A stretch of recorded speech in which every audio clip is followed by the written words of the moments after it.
Hello everyone and welcome to another episode. Today uh, I'm gonna try to summarize the evolution of the video games over time. What I have on the bench to start with is a console from the 70s, German made Pong-like, a variation of the Pong game machine with several options, but are always around the same game, which was again Pong. Um, but not only limited to this. They tried to make variations. Um, there is a gap here. You can see where you could place your cartridge. We'll get back to this because there is something very interesting about the cartridges of that era. Those cartridges used to contain the microprocessor because back in the 70s, in the early 70s, there was no processor inside the console. Imagine that. That was kind of the first generation, even before Atari's popular 2600 machine. Those were the days where the first generation of consoles like this one did not contain a microprocessor and were based on custom state machine cartridges consisting of the CPU along with the console, which had embedded the discrete logic circuits in order to interact, to present the games on the screen and interact with the user back then. So again, the CPU is inside here, this cartridge, which also has a graphic illustration on the outside to check the corresponding keys on the console. Of course, the output of this device was your TV set, and what you had back then was probably black and white TV set. That was more than enough, and you could place the cartridge like this in the slot, and you could play 5 games, if I remember this right, which actually is Pong in variations. Variation was called tennis, another variation football, but it was based around the same idea, the same graphics, brick graphics, to make it like it looks like tennis field or football field. Another interesting thing about these machines and the way they operated back then was that you couldn't have a signal on your TV unless you have the cartridge installed. That's pretty amazing, but you couldn't see anything unless you have this installed, which also had another interesting feature. You couldn't place it the other way around, only the way it could fit, and you could start playing with it. Otherwise, your computer could be fried or something. Also, bear in mind that those cartridges were quite expensive. You could for this cartridge you could pay the same amount of money you have paid for this console, along with a couple of joysticks like this one, and here is the RF lead output to the TV. So yeah, you could place roughly the same amount of money for one cartridge, the money you have spent for the console itself. And of course, this is the time when marketing comes in to play, and you can understand they are based on the fact that you need to have cartridges like these cartridges from Philips console in a nice package, good cover.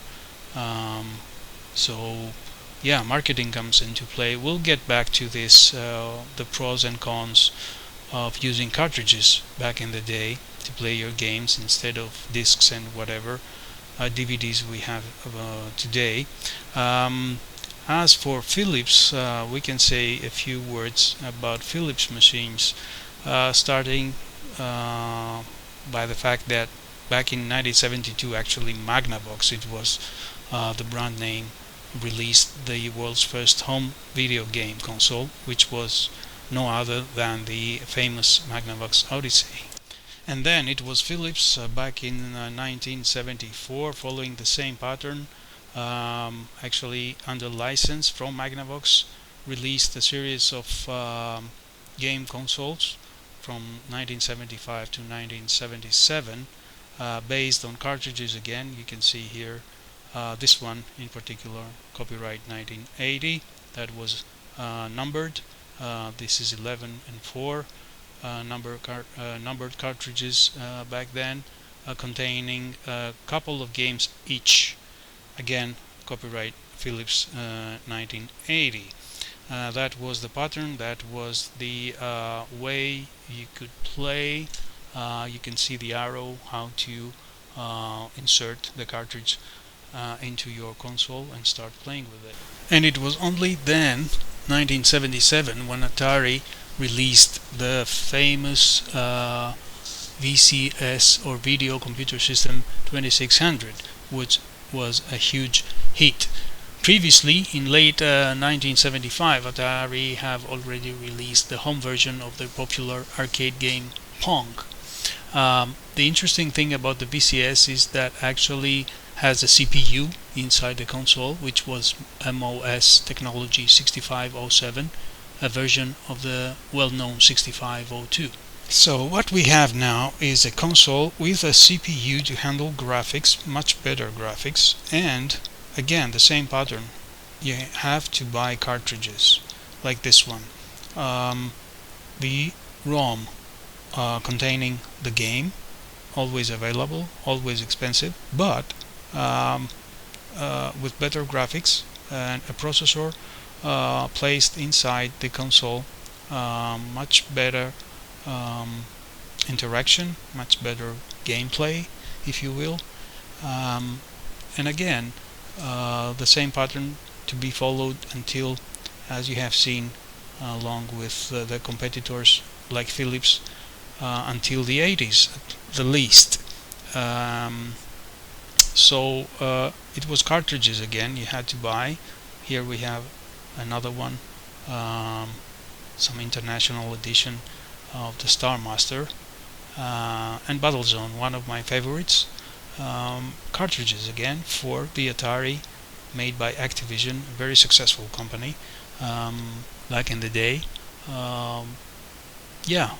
Many titles released. Actually, a 2600 model sold about 1 million consoles from 77 to 79, if I remember this right. And that was the classic way you could play. It was all about cartridges, and of course cartridges remain expensive back then, and but then again you could have your own collections after all, and that's the way it used to be. Let's get on with some pros and cons for this particular option. So you have ownership, you own your own cartridge, you have flexibility, you can lend a game to your friend. It is a collector's item for sure, and you could resell either the console or the cartridge, but we're talking about the cartridges now. So those are the pros of using cartridges back then in a single pager here. And let us now move to my favorite era, that was deep in the 80s, 1980 to 1987, if I'm not mistaken. For the most part it was 7 years of tapes, regular audio tapes as a magnetic media that conquered the world, dominated the markets, and you could find your games now in tapes. This is another marketing trick, the good cover, the nice graphics. Of course, that was made for computers back then. Dominated, Commodore dominated, and Atari, Sinclair computers dominated the markets. There was a special cable for the most part, to connect these simple, rather simple tape recorder to your computer, to your Atari computer, obviously, and play the game. Of course, it came in many under many brand names. This one is for Commodore machines, and the same thing, simple, rather simple tape recorder in order for you to load your games or to save your work, your programs, your games, your whatever you have been doing. Special cable for the Commodore model this time, so that makes it not universal. This black one is especially for Commodore 16 and Commodore Plus 4, and the white one, pretty much the same, but with coming with a different cable, was made for Commodore 64, and if I'm not mistaken, Commodore VIC-20 as well. Totally different interface, so totally different cable and edge connector. At the back of your computer, you could load this ground here. You can see you could load your games and play software from tapes, actual audio tapes, and this was good for the for everybody, because you could then copy your games and share them or exchange them with your friends. Many computers like the Amstrad came along with a monitor as a standard set, and the tape recorder on the side, which was very clever. Amstrad dominated the markets starting 1984 onwards. Special cable for power and monitor, and you don't have to worry about cables between the tape recorder and the computer in order to load a game. So it was all about tapes and tapes. Tapes with games, tapes with tools like this one, the word processor from Amstrad, for Amstrad by Amsoft, the daughter company, given for free. That was really something. Cheap magnetic media you could find everywhere, and of course the biggest and the greatest thing was that you can make copies. Illegal, but everybody did it, I guess, and affordable, much cheaper than the cartridges. And one thing we need to point out here is that all those machines, you name it, Amstrad, not exactly that, but for the most part, Atari, Sinclair, by the use of special interface, Commodore Ataris used to have the ability to load games instantly from cartridges as well. So it was tapes and tapes, cheap and easy. The MSX series by Japanese giants back then. This one is for JVC computers. Totally compatible with all MSX machines, or close. The box was an artwork that was impressive. They tried to make it impressive, create impressive packages, nice artwork, and beautiful covers, along with some leaflets and instructions inside. So it was a complete set for each and every game. A real pleasure to buy games back then, and affordable. Don't forget that part. Affordable games for everyone. You name it: sports, adventure, shoot 'em up, whatever you can think of. Special packages, again, sometimes they used to have posters inside or other offers inside the package. So it was all about tapes, affordable, cheap, and great to work with some special care, of course. So enough about tapes, I guess. We have covered this particular era more or less, and let's now move to the next exciting thing that came along with home computers and gaming back then, and that was no other than the floppy drive.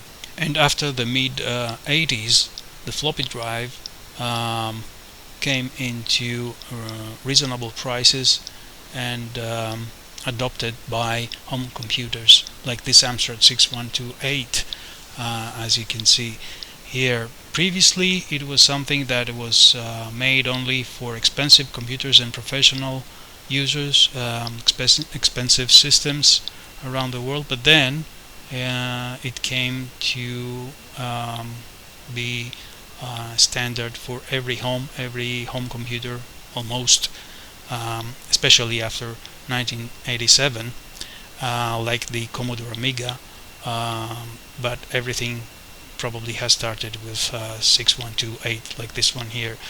Compact design, much more reliable than the cassettes, of course, and could load faster, much faster than the tape, of course, and that was a big advantage. That was coming again along with a reasonable price. So floppy drive was the way to go, let's say 1987 onwards, and yeah, that was another era. I can recall copying also floppy drives. If you had the chance to have an external drive as well, so you could copy from one drive to the other, and the capacity was great, the price was great, the computer was great, the computing power has improved significantly back then. And so if we go back to our previous slide, we have the same pros during this tape disk, floppy disk era, like the one we used to have with the cartridges, but we have added one more thing. Apart from all that, ownership, flexibility, a collector's item, you could resell your software, you could also copy your software and share it among friends. And then again, they thought that this could not go on forever, and yeah, I'm showing here classics from PlayStation 1, leaflet with instructions, impressive cover and all that. They came up with CDs, DVDs and all the things that you know. I'm not going to cover this latest technology. You all know about CDs and DVDs, Blu-rays and everything. My idea for making this video in the first place was where are we heading to? They want to eliminate piracy, of course, this is a good thing, but they also moved to this cloud thing or internet thing. So by the time we moved from PlayStation 1 to 3 and 4 in particular, the games can be played online, and then suddenly you can find out that the server has been stopped providing services, like what happened with Nintendo Wii, and suddenly the Nintendo store has been closed. So I like the idea of getting the items in my hands, my own CDs, my own cartridges, my own tapes. But now we are moving to a new era where you cannot have this, what we called ownership, flexibility, the ability to sell your old games or to exchange your old games or to copy your games, which is something we haven't got used to for decades now. and suddenly, as I said, you can find out that yeah, the server has been now down, and it's down and cannot you cannot play anymore. So I'm not against online gaming, but I'm just trying to give you a hint where we're heading to. Um, and I'm just saying that I like the idea of the item itself, like this one, that one. But I have this sense that we are heading towards this thing. There is no ownership, no flexibility. You have no item in your hands while playing online, although you paid for it. Of course, you have no selling option, and of course, you cannot copy it. So, therefore, the online gaming is leading us to a new era. We're heading towards a new era where there's gonna be no ownership of your game. The game you have paid for. It's, to me, it actually looks like lending something for some certain specific period of time, and that's it. So I'll stick to my old devices, my retro consoles like this one. Nintendo didn't do very well with the launch of DS and DSi, because sometimes, or Wii, because there are broken links everywhere around the web.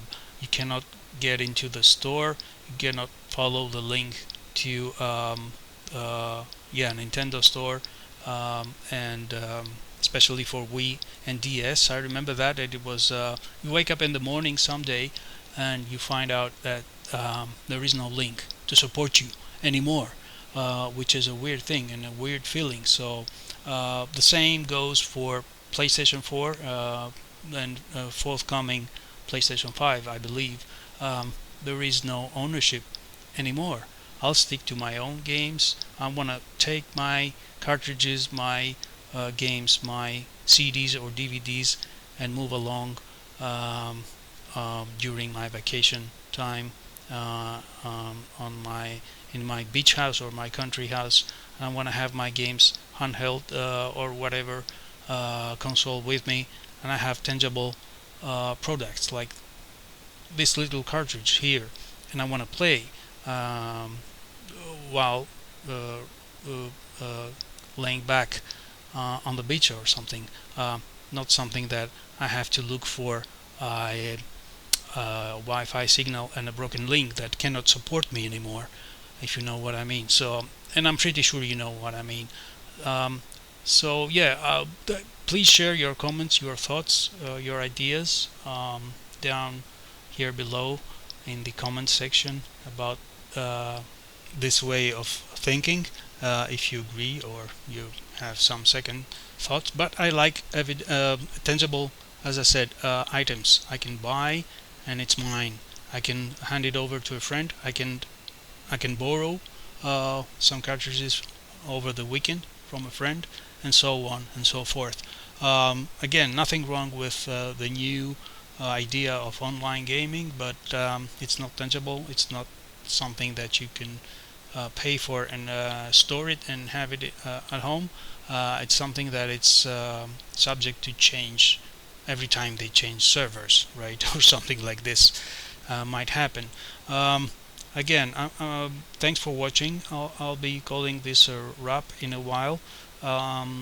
Feel free, of course, at all times to comment and to share your thoughts here below. Thanks for watching. Consider subscribing. I'll be catching you soon with another video, some other thoughts. And don't forget that all the systems presented have been also presented individually, so you can search over my videos. And I'm going to close this session to put you into some more thinking with the last slide presenting the cons of the online gaming and the new era we're heading to. Yeah, again, thanks for watching. I'll be catching you soon with another video, hopefully with another repair, presentation, demo, or review of another system or some other thoughts, who knows. Thanks, bye.